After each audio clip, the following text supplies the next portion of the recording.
everyone. Thank you all so much for coming to the first event of My Name Is My Own 2022.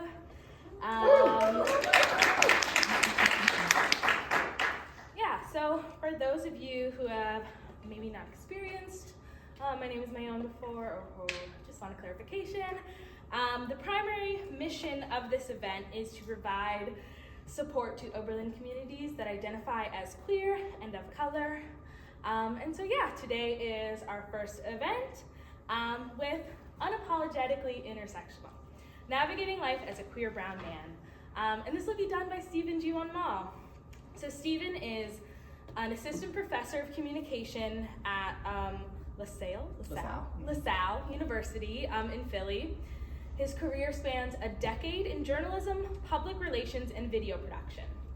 Prior to academia, Stephen was the director of communications and marketing at Bradbury Sullivan LGBT Community Center in Allentown, Pennsylvania. He was the first BIPOC director in the organization's history. Stephen is an active member of Daisy Rainbow Parents and Allies, an international organization that provides resources and support to LGBTQ+ South Asians and their families. He lives in Allentown with his husband Ian and their rescue dog Opal. We'll have some more events throughout the week, and I'll talk about those at the end. But I want to welcome up Stephen. If we could give him a round of applause.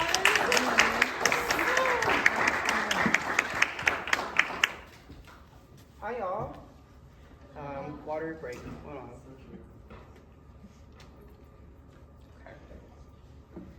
Yeah, I thought this was gonna work, but I can project because that's what I do. I'm a professor now. So, hi everyone.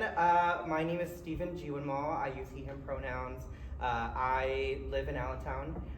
So I woke up this morning at 3 to get here. So it's been a long day for me, but I'm so happy to be with all of you. I've never delivered a keynote speech before, but it'll be great. So I'll start with saying I'm not supposed to be here. I mean, yes, I am technically, but I didn't have this moment drawn up in the books of my dreams as a child. It was not part of my 10-year plan. Hell, I never thought I'd be here. At least I didn't know I was supposed to be here. I've got to admit, it feels a little strange to think about coming up with a lecture that's made me, me. But I'm so grateful for this opportunity and to be here with all of you tonight. A huge thank you to my friend Katie Graham, who invited me to come to campus from Allentown, and thanks to all those who coordinated tonight's events. Before I go any further, I do want to issue some trigger warnings. As I share my story with you, we'll talk about things like suicidal ideations, conversion therapy, and sexual assault. So I encourage you to do what you feel is best for you in anticipation of those topics. Navigating life in this body, in this brown skin, has been a beautiful journey. I didn't always think of it as beautiful, but I have a feeling you'll agree as I share how I've gone from beyond surviving and starting to thrive. I was struggling to come up with a name for this lecture, and I reflected on a word I've used to describe myself lately, and that's unapologetic. One definition is not acknowledging or expressing regret. I asked my husband to define it as well. He says it's not apologizing for who you are and the space you hold. I will define unapologetic as authentic without reservation. I think we all covered it, to be honest. Now, to be clear, living unapologetically has been the newest chapter of my life, one that started just a few years ago. But to fully understand how I've gotten here, we've got to go back to the beginning. Now, I'll spare you the biopic of my life, probably played by Nick Dodani or Cal Penn. I'm fine with either one of them, and they both happen to be queer. In any case, the roots of my life will help explain how I found resilience and discovered the strengths of intersectionality. So I was born in Philadelphia. Anyone from the Philadelphia area? Anyone ever visit Philadelphia? Okay, yay, okay. So Philadelphia is one of the biggest cities in the country, and ironically, a very visibly queer one. We have our own neighborhood, and Sir Elton John's song, Philadelphia Freedom, is definitely a throwback queer anthem. My mom was born in Philly too. Her parents came to the US from India in the late 60s. Her dad, a pastor, whose American dream was to build a church just like he did in the homeland. Her mom, a young nurse who defied cultural norms and married a man from another part of the country. She was South Indian, he was North Indian, and in my culture that's kind of a big deal, and it was even bigger back then. My dad, on the other hand, he was born in Pakistan, so a chip on his shoulder, part of a Christian family living in a Muslim country. He was the youngest of 9 children. His dad died when he was a teenager, and my dad came to America in the late 80s. Now, it didn't matter that my dad was Pakistani and my mom was Indian. It didn't matter that my dad was 11 years older than my mom. It didn't matter that my mom's parents objected to their relationship. It's funny what love can do. So my mom's marriage was meant to be arranged. A New York doctor was to be her husband. In fact, my grandparents shipped her off to Evangel College in Springfield, Missouri to finish her education and to keep her away from my dad. But wouldn't you know it, he found a way over there and they eloped. My grandparents defied cultural expectations and got married. My parents did the same. So you'd think this would set me up pretty well, right? This was the scene set for my arrival in the world. The firstborn child. The first Jiwanmall born in America. The child whose parents poured their hopes and dreams into a son, a boy, the next heir. Before I had a chance to even breathe, there were already expectations to meet, just like there are for all of us. Now, some of you know how this goes. The life of a South Asian man has a few acceptable routes, mostly along the lines of straight A student, marriage, parenthood, and a reliable career, usually in like medicine, science, or engineering, right? Now that's changing now, thankfully, but it's still very much the case for so many brown folks. I want to make a quick note here. When I say brown, it's honestly because it's how I identify myself shorthand. Yes, I have Indian and Pakistani roots, and the term South Asian somehow confuses folks, even though India is in Asia. But as someone who grew up here, it's the color of my skin that has mattered more than where I might have come from. I'd like to say that I acknowledged my brownness early on, but I don't think I did. English was my first language. My first name, Stephen, is from the Bible. I didn't have an accent, and to be honest, my Philly accent really didn't form until my 20s. So my last name, Jiwanmall, and my reflection in the mirror were the real indicators of being brown. The expectations were still there. My dad made me feel like getting anything less than an A in school was reason enough to kick me out the house. One time he ripped my quiz because I got an F, which, to be fair, it wasn't a great grade, but he shouldn't have ripped the quiz out. Now, looking back, yes, I was smart, but I'm not sure I learned a lot. I did learn how to survive, and I did figure out how to get those A's. Now, by the time it came to choose a career, I knew I wouldn't enjoy any of the typical ones enjoyed by brown folks, stereotypically. I hate the sight of blood. I'm not very good at math. I dropped AP Calc because I thought I was doing well in school. Like I was like A's in like pre-calc and trig, and then I was like, you know what? AP Calculus sounds right. I was doing so bad, I withdrew. My dad said, "What's a W on your report card?" I said, "Wonderful." And to this day, he doesn't know, but maybe you'll see it on TV. So I knew that I didn't like those things, but what I did like was I loved to write. I loved to tell stories. I loved listening to people. So a love for creative writing turned into a passion for journalism. And that choice was one that split my parents, even more than they already did. You see, my parents divorced when I was 11. That love story I was telling you about, it didn't last, and the breakup was messy. The trauma that came with it still lingers, but that's more a lesson in love than anything else. Okay, back to me. My mom was my first teacher. She was my first best friend. She stopped working after I was born and spent years at home with me and my 2 younger brothers before she went back to work as a teacher. So when I told her I wanted to be a journalist, she supported me. My dad, as you might imagine, not so much. He actually blamed my mom for my career choice. He said the arts weren't going to support a family, jobs would be hard to find, they wouldn't pay well. He wasn't wrong. But a full tuition scholarship shut him up, and so did my GPA, my internships, and my bylines in the Philadelphia Inquirer. It's funny how success changes minds. By the time I was in college, the concept of dating was still completely foreign. I guess you could say I had girlfriends in elementary and middle school, but I finally admitted to myself that I was gay in high school. I never imagined I'd do anything about it. You see, I knew I was brown before I knew I was gay. I could see that I was brown, but I couldn't see the fabulous gay boy inside me.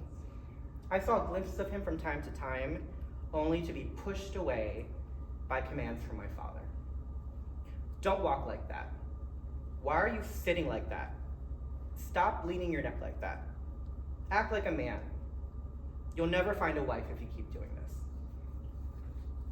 I knew I was gay when watching WWF wrestling with my dad on TV made me feel something. I knew I was gay when I made secret glances at the men's underwear section of the Sears department store we shopped at. I knew I was gay when girls and women didn't register as hot or sexy. Nope, I was different, and that was a problem. Nothing at school could have helped me figure this out. No one taught me how to cope with my sexuality, let alone embrace it. Now, I remember the first time I actually said the words, "I'm gay," out loud to someone else. It was on a high school field trip to Columbia University in New York City. And I was thinking about coming out the whole day. I knew exactly who I was going to tell, but I didn't know how. I hoped that I picked the right person. She was my closest friend at the time, and I figured she may have some gay friends already. Maybe she'd accept me. I hoped she wouldn't tell anyone. I was putting a lot of trust into her. What lived in my mind for years was going to be spoken into existence. I couldn't concentrate on anything else. So we sat next to each other on the bus ride home. I think I said something like, "Can I tell you something?" I honestly don't remember, but I do remember whispering, "I'm gay," in her ear. My heart was working overtime. I said it. She smiled at me and quietly said, "I knew it." But not in a gotcha type of way. It was affirmation, right? It was validation. The rest of the ride home was a blur, but she showered me in love and acceptance. She promised to keep my truth between us, and she thanked me for trusting her. What had I done? What would happen next? Do I trust anyone else? How do I keep this from my folks? Could I get away with being gay? Was it possible to live like that? I was 17 at the time. College was just a few months away, but I knew I'd be living at home, so the idea of discovering myself wasn't clear to me. At a time when so many of my friends and classmates were learning about themselves, I was pushing that down, way, way down. I threw myself into being the best student, the best intern, the best son. My grades were great, and I did everything I could to make sure I had a job by the time I graduated. But in those 4 years, I missed out on me. There's a concept I've heard about recently that's resonated with me. It's called queer puberty. It's the idea that we as queer people experience adolescence more than once. First, as the identities we're expected to embody, and then again, as our queer selves. That's what happened to me. Coming out started at 17 on the high school bus trip. But to be honest, I'm still coming out, even after so long. You see, coming out wasn't like ripping off a Band-Aid. It has taken years and years and years, and the journey has been messy and traumatizing. After that bus trip, I started finding more friends to talk to. They kept it confidential, and no one told my family. When I was in college, I found even more friends to talk to and to come out to. I started to feel more comfortable, more confident.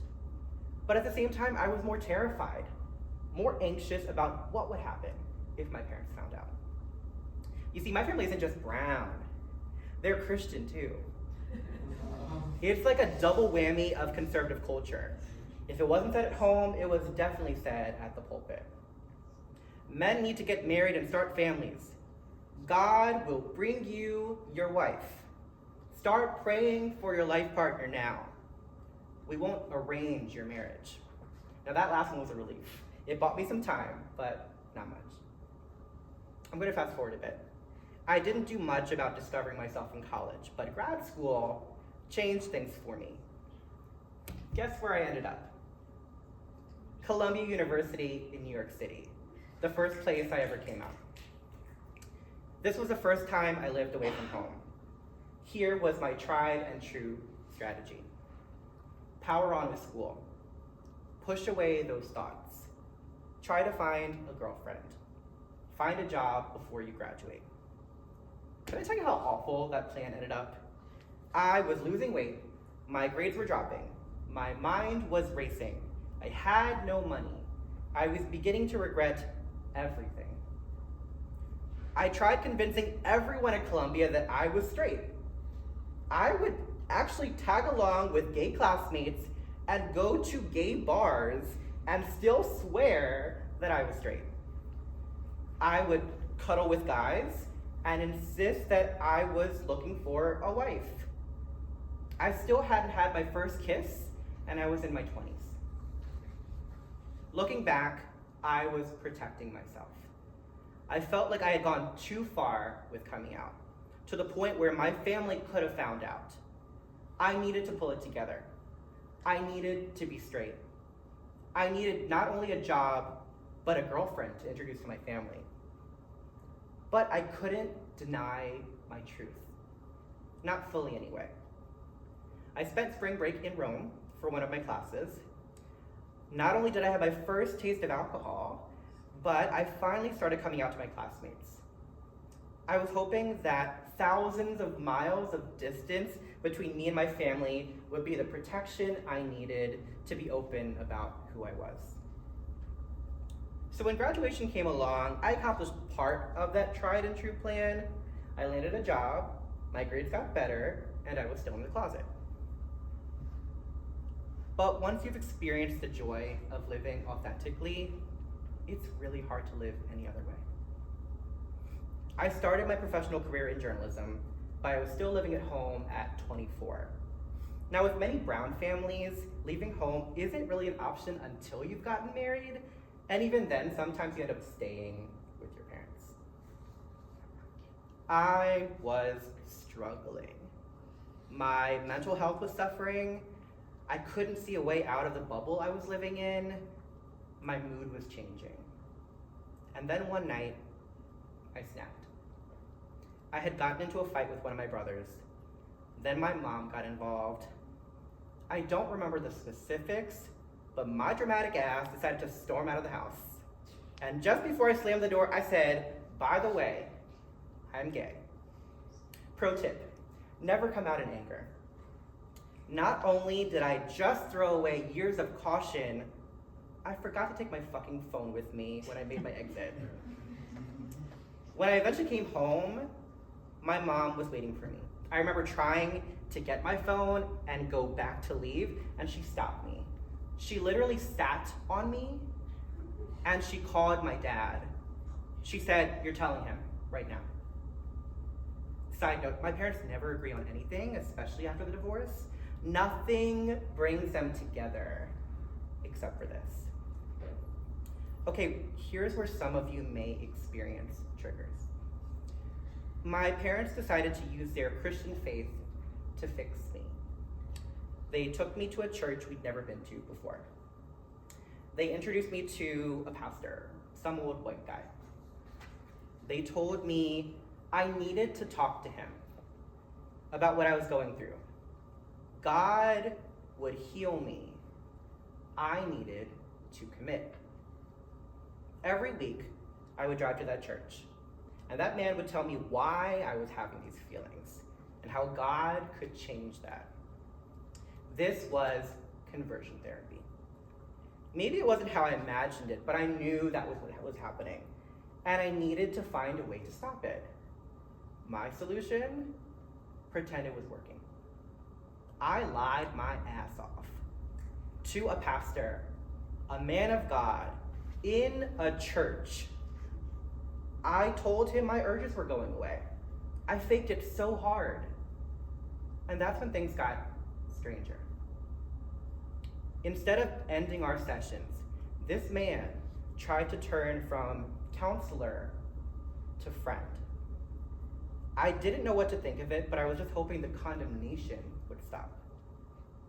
One night, he told me he wanted to celebrate me. I had just finished my first year as a professional journalist. He gave me some excuse about his car not working, and he told me to pick him up at his apartment. I didn't think anything of it. Then he told me to start driving, but he wouldn't tell me where we were going. Another red flag that I missed. We ended up at an Italian restaurant for dinner, and then Cheesecake Factory for dessert. As much as I wanted to enjoy the food, I kept wondering, why was he doing all of this? When it was time to drop him home, I thanked him for his kindness. It was certainly unexpected and thoughtful.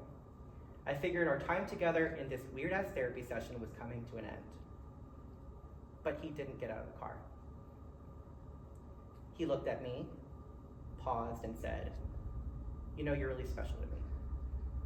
And then this man of God molested me in my own car. I was numb the entire drive home. I never imagined conversion therapy would turn into this. And I knew I never wanted to see this man again. Like, seriously, what the fuck?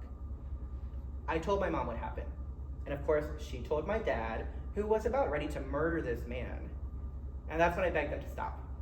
God had healed me. The work was done. My urges were gone. There was no need to go back to see that man. Their plan worked. Or at least that's what I wanted them to think. I knew damn well I couldn't be fixed. God knows I tried so many times before. I still didn't know how I could live with such an inconvenient truth. But I did know that I could never live as my true self at home. I needed an escape, a legitimate one. I had no idea how. And that's when my career offered that opportunity. Once again, Columbia found itself in the picture. After graduating, I returned to campus as a recruiter for the company I was working for. Somehow, some way on that day, I went from recruiting students to being recruited for a job in television. Okay, technically it was like a behind-the-scenes position at a TV station, but you know what? I didn't care. This was my shot. I had faith that I just needed my foot in the door. I would break it down somehow, but it wouldn't be in Philadelphia. I would convince my family that I needed to move to, wait for it, Tallahassee, Florida, to start my career as a television reporter. Surprisingly, there was little resistance. They knew I'd been working for this dream for years. Sure, they weren't happy about it, but I think they imagined Florida as a place where I would find my wife. This move was purely professional. And to be totally honest, that's how I saw it too. But just like living in New York had changed me, made me realize who I truly was, Florida was where I would never turn back. On October 8, 2015, I stopped lying to my parents, once and for all. I wasn't sure how I was going to come out again, but I was finally ready. There was no way in hell that they were going to fly to Tallahassee to hurt me again. I had figured out how to support myself financially, and I had developed this incredible chosen family to get me through the other side. Now, I told you I love to write, so that's what I did. I wrote a letter to my parents. I wanted to control my story. I had a script ready to read to my folks, and I hoped for the best. Now, since my parents are divorced, I had to call them individually. I was quite homesick at the time, and I called them every day, so these calls were not unusual. But at the end of this call, I told them that I had intended to mail a letter, but I wanted to read it to them over the phone first. First, I called my mom. I managed to read the whole letter. Her response? A 45-minute lecture on how I was going to hell. Yeah, that hurt. But I knew my dad would be even worse. His response? I couldn't even finish the letter before he came at me. He disowned me immediately and said some other shitty things before hanging up. Mom took 45 minutes, Dad took 45 seconds. I felt numb all over again. Just like I did when that excuse of a pastor took advantage of me. But the numbness wore off as I texted my support system immediately after coming out. A feeling of relief swept over my body. I did it, and I wasn't done. Now, I wanted to give my parents a few days to process the news before I went public. October 11th is National Coming Out Day. And yes, this basic bitch did just that on Facebook. I took a selfie wearing a blue shirt. I found some yellow tape, cut 2 strips, put them on my shirt to look like the logo of the Human Rights Campaign. I posted the photo and waited. The love poured in. The likes, the comments, the DMs. This was going better than I thought. Now, I'm sure the news wasn't shocking. As much as I tried to play it straight, I wasn't going to win any awards for acting. I came out in a big way. I knew it was going to cost me just about everything. You see, in my culture, family is just about all you have. I really didn't know who I was without them. My identity had been swallowed up by blending in. Who the hell was I? My folks ghosted me for months. Actually, before that, my mom called me every day to throw the Bible at me and tell me I was headed to hell until I found the nerve to tell her I would stop taking her calls. Then the silence started. I had never felt so abandoned. I had lost so much, but I gained even more. The freedom to live on my own terms was a light I never imagined I'd see. Like so many queer folks, the thoughts of ending my life had swirled around for so long, and at one point almost made it happen. But my story didn't end there. It continued. It's part of the reason why I got my first tattoo a few months after I came out, a semicolon. A sign that a sentence isn't quite finished. A gay boy and a tattoo? The pearls my family was clutching. Now, all this was happening as I was navigating a hopeful career in TV.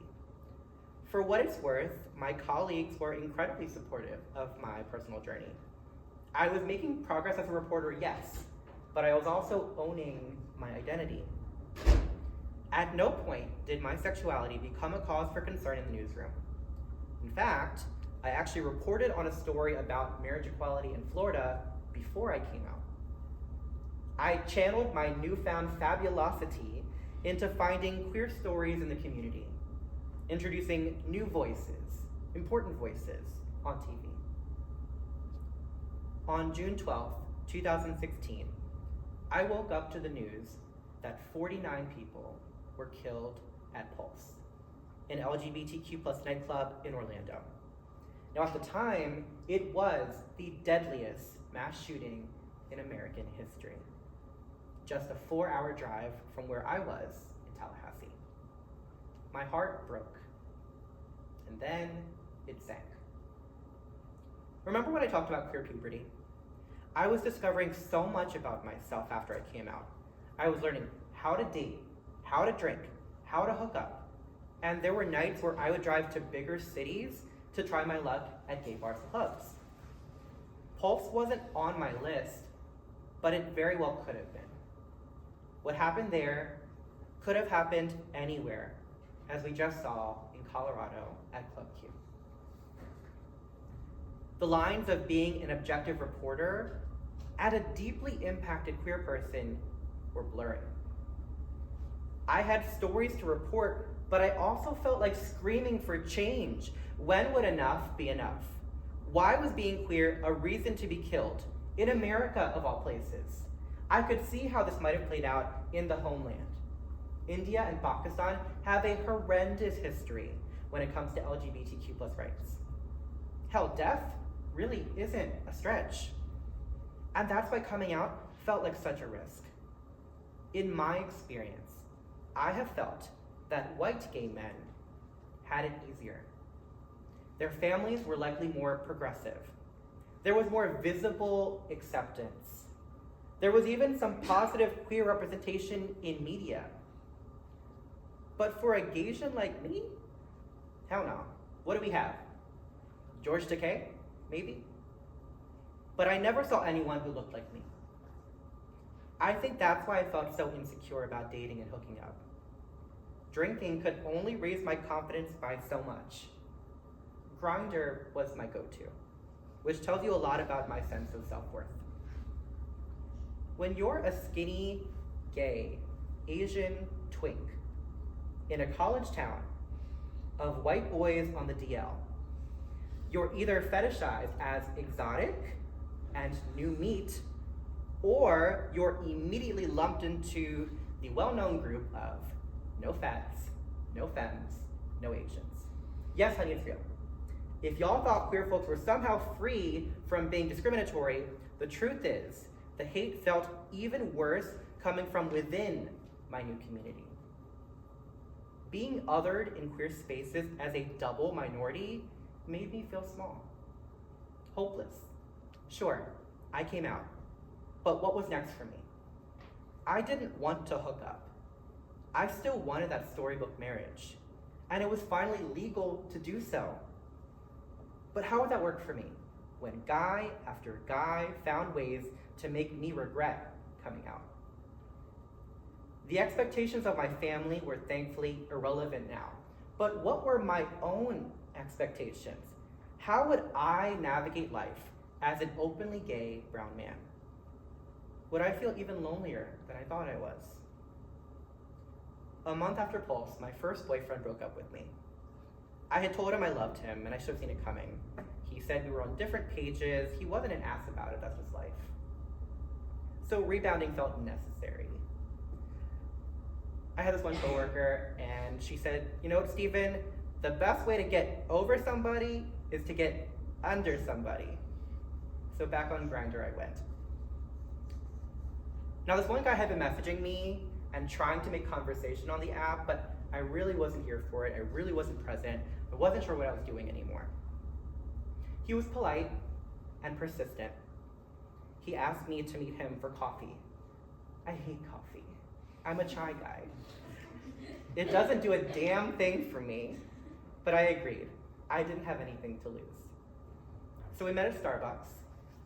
I am a sucker for blue eyes, and his were gorgeous. I don't remember much of the conversation, but it lasted for 2 hours. He was bold, laid all his cards on the table, told me he was a Christian, a newly diagnosed type 1 diabetic, a stutterer, a man ready to be a husband and a father. No, he didn't scare me away. I was charmed, impressed by his honesty. I was intrigued. So we headed back to our cars, and I asked him if he kissed on first dates. He said no, and stretched out his hand. We shook, y'all, on a first date. His name was Ian, and this year, we celebrated 5 years of marriage.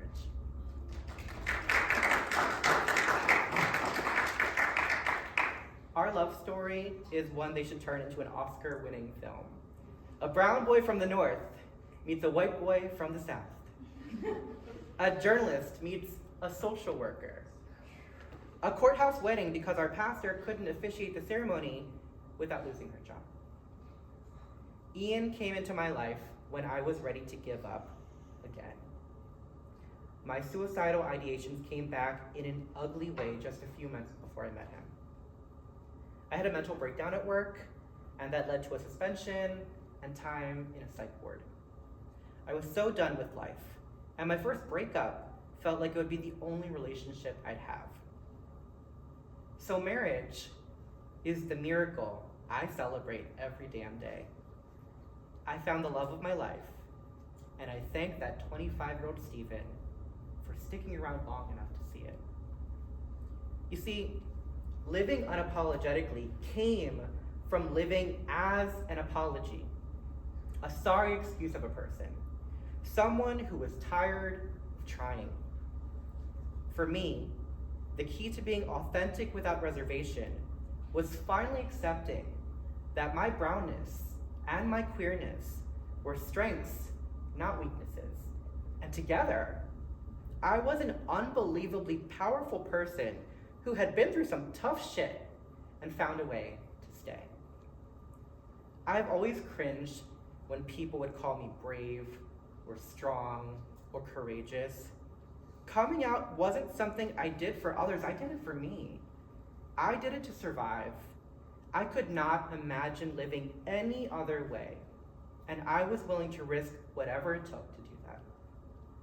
Life could not continue without being fully authentic. I hate it when people tell me they don't support my choice. It's often how my family would characterize my coming out. No matter how many times I tell them that I'd never fucking choose to alienate myself, dishonor my family, and make life a zillion times harder, they still think I had some intention on being gay. You know what? I did make choices. I chose to stop living the life they imposed on me. I chose to start living the life I knew I needed. I chose to stop myself from potentially ruining a woman's life by marrying her just to keep my family happy. I chose to start putting myself first at the age of 25. And I choose it again and again and again. I've come to hate the term coming out. And I heard another phrase that I'm using more often. Instead of coming out, I'm inviting in people to my world. It's a privilege to know my authentic intersectional self. For you to understand the fullness of my identity is a fucking honor. This is what it means to be unapologetic. You don't have to curse, but you know what I mean. I am a gay Asian man, which means my experience is distinctly different from straight Asian men and from other gay men. Being in straight brown spaces, I still feel apprehensive. A few weeks ago, I was at a family funeral, seeing relatives for the first time since I came out 7 years ago. I was terrified to even show my face. I felt my presence would distract from grieving the loss. So you can imagine my surprise when my uncles, my aunties, and cousins came up to me and hugged me, thanking me for coming, reflecting on how long it had been since they last saw me.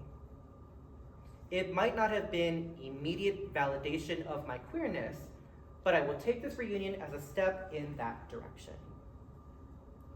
Now, being in queer spaces, the apprehension is a little different. It's not so much the acceptance factor, it's the relatability factor. Katie and I used to work at an LGBTQ plus community center where the staff was primarily queer and primarily white. I was the only Asian, and I was the only person of color in senior leadership. I used to think that being in the room and having a seat at the table was the most important thing. But when you're not being heard, when you're literally screaming, it doesn't really matter.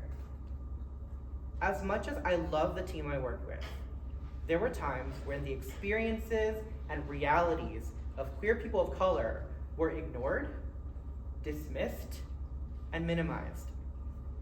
I pushed for representation every day, but it just wasn't enough.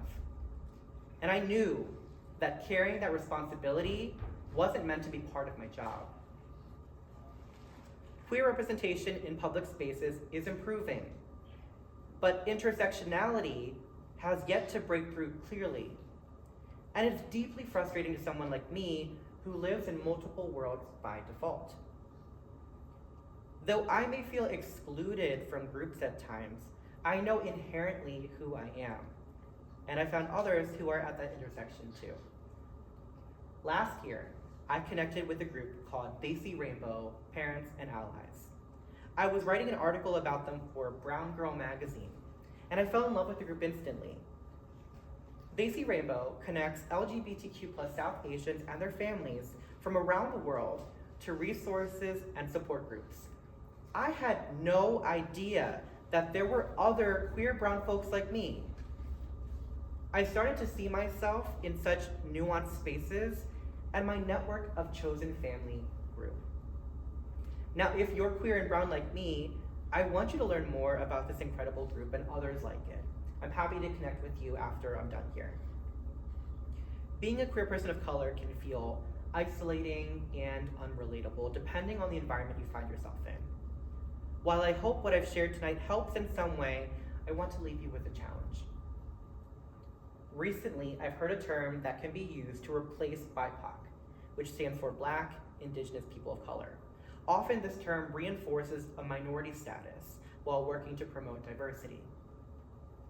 POTGM is another acronym, and it stands for People of the Global Majority. It's a reminder that we may be a minority in some spaces, but when you look at the world, there are many, many more of us. How many of us are actually queer? Millions, maybe hundreds of millions. Yes, we each live nuanced lives, and our experiences are likely not identical, but we're not alone. Far from it. Coming here tonight has reminded me of that. As you celebrate the beauty and richness of queer racial diversity this week, remember that this intersectionality is a blessing, not a curse. My name is my own, and your name is your own. Live authentically. Live unapologetically. Live the life you deserve. It may take you longer than you'd like, or maybe it's something you can do right now. Don't let anyone rush you. Hell, I'm 32, and it took me a very long time to get to this point in my life.